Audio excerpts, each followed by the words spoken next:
ಹಾಸನ ಭಾಗದಲ್ಲಿ ಕಾಡಾನೆ ಭೀಮನ ಒಂದು ದಂತ ಮುರಿದೋಯ್ತು. ಈ ಪ್ರಕರಣ ವಿಚಾರಕ್ಕೆ ಸಂಬಂಧಪಟ್ಟಂತೆ ನಮ್ಮ ಭೀಮ ದಂತ ಮುರಿದ್ರೂ ಕೂಡ ಬಿಂದಾಸ್ ಆಗಿ ರೌಂಡ್ಸ್ ಹಾಕಿದ್ದಾನೆ. ಒಂದು ಆಪರೇಷನ್ ನಡೆಯುವಂತ ಸಂದರ್ಭದಲ್ಲಿ ಭೀಮನ ದಂತ ಮುರಿದೋಗುತ್ತೆ. ಹಾಗಿದ್ರೂ ಕೂಡ ಬಿಂದಾಸ್ ಆಗಿದ್ದಾನೆ ನಮ್ಮ ಭೀಮ.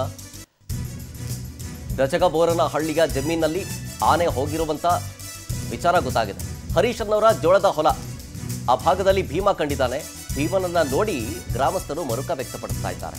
ಇದರ ಜೊತೆಗೆ ಭೀಮನ ಮೇಲೆ ನಿಗಾ ಇಟ್ಟಿದ್ದಾರೆ ಅರಣ್ಯ ಇಲಾಖೆಯ ಸಿಬ್ಬಂದಿಗಳು. ನೋಡಿ, ಮದಗಜಗಳ ಕಾದಾಟದಿಂದ ದೈತ್ಯ ಕಾಡಾನೆ ಭೀಮನ ದಂತ ಮುರಿದೋಗಿತ್ತು. ನೋಡಿ ಇದೆ ನೋಡಿ, ಹಿಂದೆ ಇದ್ದಂಥ ದೃಶ್ಯಾವಳಿ ಅಂದ್ರೆ ದಂತ ಮುರಿಯೋದಕ್ಕೂ ಮುಂಚೆ ಭೀಮ ಹೆಂಗಿದ್ದ, ದಂತ ಮುರಿದ ಬಳಿಕ ಭೀಮ ಹೆಂಗಿದ್ದಾನೆ ನೋಡ್ತಾ ಇದ್ದೀರಿ.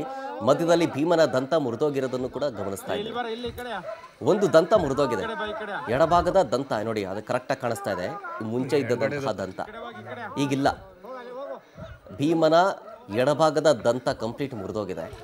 ಇದು ಮದಗಜಗಳ ಕಾದಾಟದಿಂದ ಆದಂತಹ ಒಂದು ಅವಘಡದಲ್ಲಿ ಭೀಮನ ದಂತ ಮುರಿದೋಗಿರೋದು.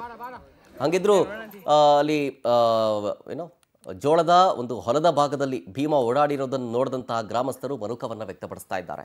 ಡೀಟೇಲ್ಸ್ ಕೊಡ್ತಾರೆ ಇನ್ನಷ್ಟು ನಮ್ಮ ಪ್ರತಿನಿಧಿ ಸಚಿನ್ ಶೆಟ್ಟಿ ಫೋನ್ ಸಂಪರ್ಕದಲ್ಲಿ. ಸಚಿನ್, ಮದಗಜಗಳ ಕಾದಾಟದಲ್ಲಿ ದೈತ್ಯ ಕಾಡಾನೆ ಭೀಮನ ದಂತ ಮುರಿದೋಯ್ತು. ಈ ಸಂದರ್ಭದಲ್ಲಿ ಈಗಲೂ ಕೂಡ ಬಿಂದಾಸಾಗಿ ಓಡಾಡ್ತಾ ಇದ್ದಾನೆ ನಮ್ಮ ಭೀಮ ಅಂತ.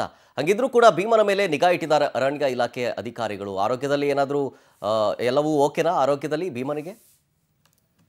ಖಂಡಿತ ಶರತ್, ಸದ್ಯದ ಪರಿಸ್ಥಿತಿಗೆ ಈಗ ಭೀಮನಿಗೆ ಯಾವುದೇ ರೀತಿಯಾದ ತೊಂದರೆ ಉಂಟಾಗಿಲ್ಲ. ಯಾಕೆಂತಂದ್ರೆ ನಿನ್ನೆ ಮದಗಜಗಳ ಕಾದಾಟದಲ್ಲಿ ತನ್ನ ಎಡಭಾಗದ ಒಂದು ದಂತವನ್ನ ಕಳ್ಕೊಂಡಿತ್ತು. ಹೀಗಾಗಿ ಎಲ್ಲ ಒಂದ್ ಕಡೆ ಗ್ರಾಮಸ್ಥರಲ್ಲಿ ಕೂಡ ಸಾಕಷ್ಟು ಆತಂಕ ಇತ್ತು. ಯಾಕೆಂತಂದ್ರೆ ಭೀಮನನ್ನ ಕಂಡ್ರೆ ಆ ಭಾಗದಲ್ಲಿ ಸಾಕಷ್ಟು ಜನರು ಒಂದು ಭೀಮನನ್ನ ಬಹಳ ಪ್ರೀತಿಯಿಂದ ನೋಡ್ತಾರೆ. ಯಾಕೆಂತಂದ್ರೆ ಅಷ್ಟೊಂದು ಸೌಮ್ಯ ಸ್ವಭಾವದ ಆನೆ.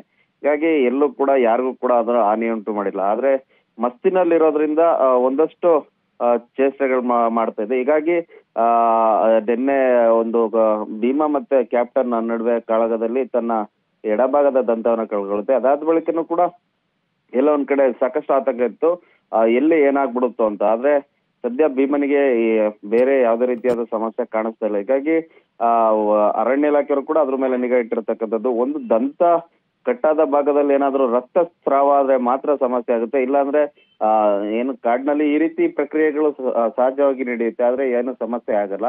ಒಂದ್ ವೇಳೆ ರಕ್ತಸ್ರಾವ ಆದ್ರೆ ಮಾತ್ರ ಸಮಸ್ಯೆ ಆಗುತ್ತೆ. ಹೀಗಾಗಿ ರಕ್ತಸ್ರಾವ ಆಗುತ್ತೋ ಇಲ್ವಾ ಅನ್ನೋದ್ರ ಬಗ್ಗೆನೂ ಕೂಡ ಅರಣ್ಯ ಇಲಾಖೆಯವರು ನಿಗಾ ಇಟ್ಟಿರ್ತಕ್ಕಂಥದ್ದು. ಆ ರೀತಿ ಏನಾದ್ರು ಆದ್ರೆ ಅರಣ್ಯ ಇಲಾಖೆಯವರು ಅದಕ್ಕೆ ಟ್ರೀಟ್ಮೆಂಟ್ ಮಾಡುವಂತ ಸಾಧ್ಯತೆ. ಆದ್ರೆ ಆ ರೀತಿ ಏನು ಆಗ್ಲಿಲ್ಲ ಅಂದ್ರೆ ಅದಕ್ಕೆ ಟ್ರೀಟ್ಮೆಂಟ್ ಅಗತ್ಯ ಇಲ್ಲ ಅಂತ ಹೇಳ್ಬಿಟ್ಟು ಕೂಡ ವೈದ್ಯರು ಹೇಳಿರ್ತಕ್ಕಂಥದ್ದು. ಹೀಗಾಗಿ ಯಾವ್ದು ತೊಂದರೆ ಆಗದ ರೀತಿಯಲ್ಲಿ ಭೀಮಾ ಎಲ್ಲೆಲ್ಲಿ ಹೋಗುತ್ತೆ ಅನ್ನೋದ್ರ ಬಗ್ಗೆ ಅರಣ್ಯ ಇಲಾಖೆಯವರು ಈಗ ನಿಗಾ ಇಟ್ಟಿರ್ತಕ್ಕಂಥದ್ದು. ಶರತ್, ಓಕೆ, ಥ್ಯಾಂಕ್ ಯು ಸಚಿನ್ ಡೀಟೇಲ್ಸ್ಗಾಗಿ. ಬಿಕೋಳಿ ಹೋಬಳಿಯಲ್ಲಿ ಬೀಡು ಬಿಟ್ಟಿದ್ದಂತಹ ಕಾಡಾನೆಯನ್ನು ಹುಡ್ಕೊಂಡು ಭೀಮಾ ಆನೆ ಹೋಗಿತ್ತು. ಸಾಕಾನೆ ಅಂತೆ ರಸ್ತೆಯಲ್ಲೇ ಓಡಾಡ್ಕೊಂಡಿತ್ತು ಆನೆಗಳು. ಅದನ್ನು ಜನ ನೋಡ್ತಾ ಇದ್ದ ಸಂದರ್ಭದಲ್ಲಿ ಮತ್ತೊಂದು ಕಡೆ ಆನೆ ಕಾರ್ಯಪಡೆಯ ತಂಡ ಜೀಪ್ನೊಂದಿಗೆ ಆನೆ ಜೊತೆ ಬಂತು. ಆನೆಗೆ ಎಸ್ಕಾರ್ಟ್ ಕೊಟ್ಕೊಂಡು ಬಂತು. ಆದರೆ ಗ್ರಾಮಕ್ಕೆ ಬರ್ತಾ ಇದ್ದಂತೆ ಭೀಮನೊಂದಿಗೆ ಮತ್ತೊಂದು ಆನೆ ಕ್ಯಾಪ್ಟನ್ಗೆ ಎದುರಾಯಿತು. ಮದಗಜಗಳ ಕಾದಾಟದಿಂದ ಭೀಮನ ದಂತ ಮುರಿದೋಗಿದೆ. ಸೊ ಸದ್ಯಕ್ಕೆ ಈಗ ಭೀಮನ ಆರೋಗ್ಯದಲ್ಲಿ ಯಾವುದೇ ರೀತಿಯಾದಂತಹ ತೊಂದರೆ ಇಲ್ಲ ಅಂತ ಹೇಳಲಾಗಿದೆ.